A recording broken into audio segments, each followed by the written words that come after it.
Salutations! Avant de commencer, on va parler de concours et d'argent. 3000 €. Comme indiqué dans le bandeau ci-dessous, la vidéo est réalisée en partenariat avec une marque. Ici c'est Expectra, marque du groupe Randstad, connue pour ses recrutements. Il lance un concours nommé Salaire in-game. Bon, même si tout est dans le nom, je vais quand même développer. Déjà, c'est ciblé développeurs. Tous, autodidactes, étudiants, salariés, diplômés, etc. Vous aurez 5 énigmes à résoudre et celui qui aura résolu le plus rapidement ces 5 énigmes gagnera un prix. Mais les 4 suivants aussi, j'en parle après. Ça se passe à la loyale. Bon, entre nous, c'est pas si speed. Tu peux faire pause entre chaque bonne réponse. Si t'as envie de faire pipi, c'est pratique. Le thème, c'est Matrix, célèbre film que j'apprécie particulièrement. Mais ça, on s'en fiche. Donc, comme je le disais, les 5 premiers du classement gagneront un truc sympa. Très sympa même. Le premier d'abord double son salaire jusqu'à 3264 €. Parce qu'il y a quand même une limite. Ah oui, il faut pas abuser non plus. Imagine Xavier Niel joue et gagne. Ça peut piquer. Et pour les étudiants, pour ceux qui n'ont pas de salaire, c'est 2708 €. J'aurais kiffé ça quand j'étudiais encore en 1956. Après, si vous n'êtes pas premier, ce n'est pas grave parce que le deuxième gagne aussi 500 € en bon d'achat pour acheter des video games. Des jeux vidéo si tu ne parles pas un mot d'anglais. Et les troisième, quatrième et cinquième gagnent 150 € en bon d'achat pour des jeux vidéo. Pareil. Si vous êtes intéressé, vous retrouverez un lien dans la description qui vous permettra de vous inscrire pour participer au concours dès le jour J, c'est-à-dire entre le 16 et le 18 mars. À midi pour les deux. Donc, vous avez encore de quoi vous préparer. Donc je le répète, lien en dessous. Continuons, on va parler là d'ordi, il y a un super lien quand même avec le partenariat, vous ne trouvez pas? Apple a commencé le déploiement de leur propre processeur sur leur Mac. Adios Intel. Pas encore totalement, mais petit à petit. On a ainsi vu arriver un MacBook Pro de 13 pouces, un MacBook Air et un Mac Mini avec nouveau processeur flambant neuf M1. Apple a parlé d'un déploiement progressif sur tous les Mac d'ici 2 ans à partir de l'annonce. Donc c'était l'été 2020. On est en 2021, donc il devrait logiquement y en avoir encore une fois cette année. Mais la question c'est quels prochains Mac recevront la mise à jour vers le nouveau processeur Apple? Et surtout, certains pourraient-ils arriver avec un nouveau design? Peut-être.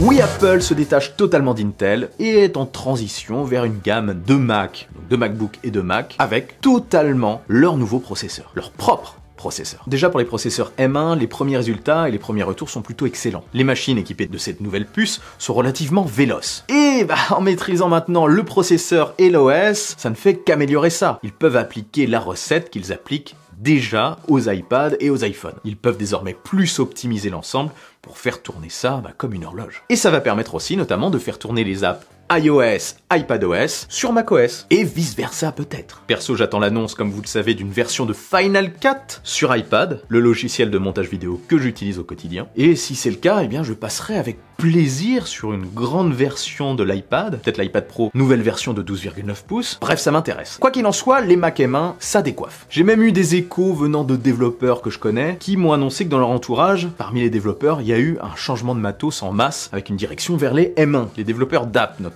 Alors du coup, quels pourraient être les prochains et pour quand? Prochain Mac à subir cette amélioration fantastique. J'exagère un peu. Déjà, le MacBook Pro. C'est très probable. Le MacBook Pro de 13 pouces a déjà subi ce changement en fin d'année dernière, mais pas le 16 pouces, il a été mis de côté. D'ailleurs, au passage, le 13 pouces existe toujours en version Intel, que je ne recommande pas spécialement. Prenez un M1. Peut-être attendent-ils le nouveau processeur de cette année pour dégager tous les processeurs Intel des MacBook Pro. C'est une éventualité. Apple pourrait alors dévoiler une puce plus puissante que celle qu'on a retrouvée sur les versions de l'année dernière. En tout cas, c'est ce qui se dit. Une puce M1X, une puce M2, je n'en sais rien, mais ça serait une version plus avancée. Certaines rumeurs évoquent même un doublement de la puissance graphique sur ces nouvelles versions. Mais attendez, ça pourrait parfaitement correspondre à une gamme pro supérieure, ça. Ça serait parfait pour des MacBook Pro de 16 pouces version 2021. Et aussi pour des versions boostées du 13 pouces, vous ne pensez pas? Des versions supérieures.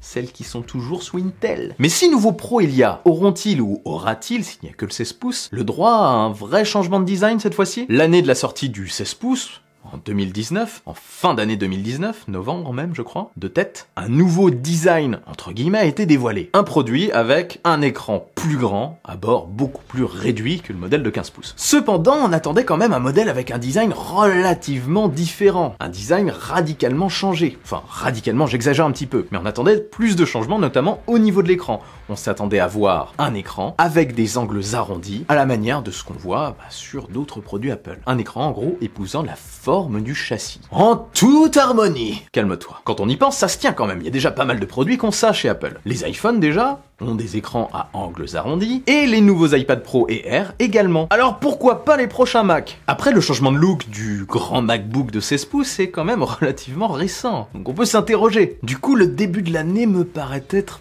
peut-être, je dis bien peut-être, un peu tôt pour voir arriver les nouveaux MacBook Pro. Enfin en tout cas, au moins le 16 pouces. Je verrai plus pour ça à la fin de l'année 2021, troisième trimestre par là. J'espère bien sûr que ça arrivera avant, mais j'ai tendance à penser le contraire. Je sais pas pourquoi. Prions quand même pour que ce soit plus tôt. Je reviens quand même sur le changement de look, parce que ça fait réfléchir. Ce qui me fait penser que ça pourrait finir quand même par arriver cette année, c'est notamment la mise à jour de macOS avec la refonte graphique, entre autres du dock qui reprend les codes du dock d'iPadOS et d'iOS, donc avec des bords arrondis, mais aussi de beaucoup de choses qui ont des bords arrondis désormais. Enfin des angles arrondis, mais vous avez compris. Le centre de contrôle aussi a changé, il ressemble à celui d'iOS et d'iPadOS. Enfin, il y a une sorte de cohérence maintenant entre les OS qui me fait penser qu'on pourrait aussi avoir une cohérence au niveau des écrans. Il faut bien un écran à angle, même légèrement arrondi, pour que ce soit un peu plus harmonieux, non? Vous trouvez pas? Par contre, s'il y a un changement de design du 16 pouces, je pense qu'il y aura aussi, dans la foulée, un changement de design du 13 pouces vers un 14 pouces. Parce que ça, on l'attend depuis un moment, hein. Il n'a pas changé depuis un moment aussi. Et il se dit aussi qu'il pourrait y avoir du mini LED au niveau de l'écran, enfin ça, on verra. Mais ce n'est pas tout, il y a aussi une autre gamme d'ordinateurs d'Apple qui pourrait subir cette mise à jour, cette évolution vers le processeur 100% Apple. Dès cette année, ce sont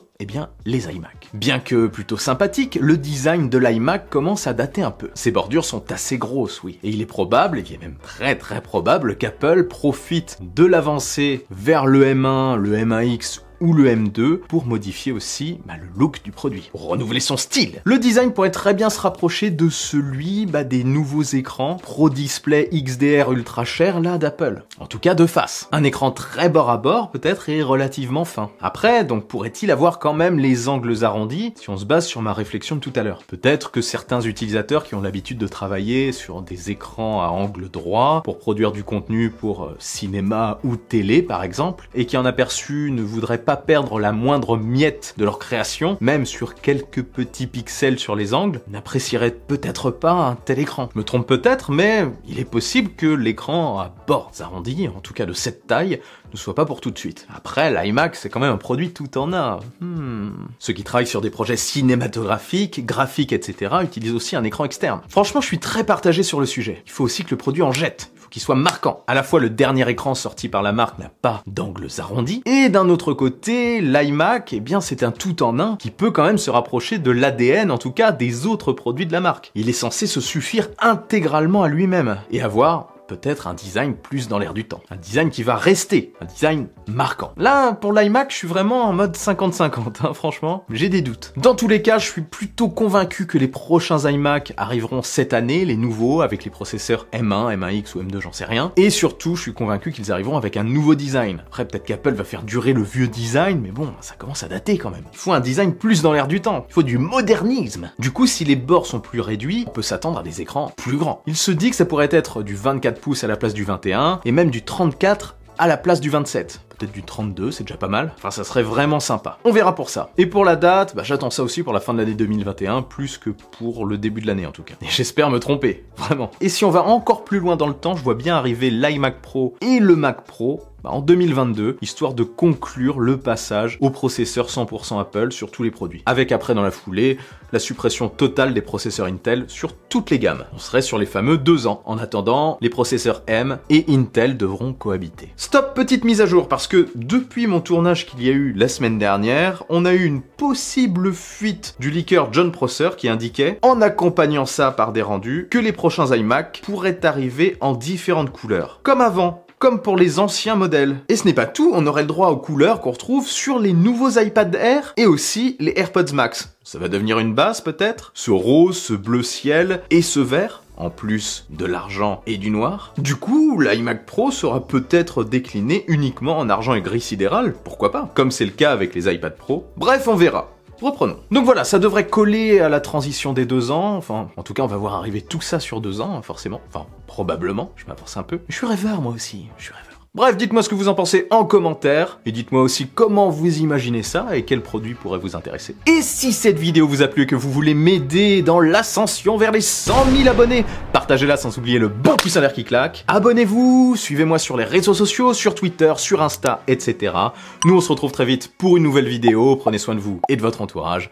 Vive la technologie, vive le futur. Allez, salut!